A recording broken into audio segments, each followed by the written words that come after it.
to befriend Marguerite, and the two of them end up having a deep discussion about literature. Developing a crush, Jacques is surprised by this and thinks Marguerite doesn't belong to Jean's side because he's an illiterate that can't appreciate what he has. For the rest of the day, Jacques can't take his eyes off her and considers her smiles a good sign. The following weeks, Jacques can't stop thinking about Marguerite. He dreams about her, and won't stop looking at her whenever he sees her at the market. The day Jean comes to report to Pierre after the battle that knighted him, Pierre makes fun of him in front of everyone. Jacques tries to show support, but Jean only gets angry at him for using his name instead of calling him sir. Jean also calls him out for getting gifts from Pierre while being here doing nothing instead of fighting with his brothers in arms. Knowing Jean isn't home, Jacques goes to see Marguerite with a trick prepared on his sleeve. He first sends in one of his friends pretending to need help to get Marguerite to open the door, then Jacques slips inside and confesses his love for her, which is turned down.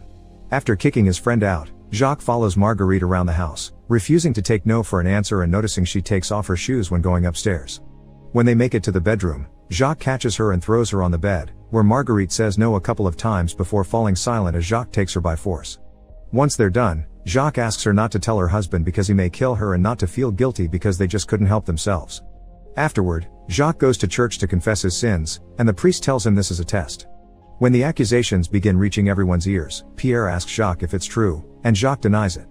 He explains that Marguerite did the customary protest because she's a lady, but it wasn't against her will. Pierre isn't sure if believing him because Jacques has been acting weird lately. Jacques points out he's been consumed by a love like no other. Accepting this story, Pierre advises him not to tell this version of events because the common mind won't understand the nuances of it, so Jacques must deny it until the very end. Later, Pierre tries to clean Jacques' name by talking to the town council, but his efforts result to be in vain when they learn that the king will grant a trial. Jacques is offered the benefit of clergy to escape justice, but he turns it down because he doesn't want to look like a coward.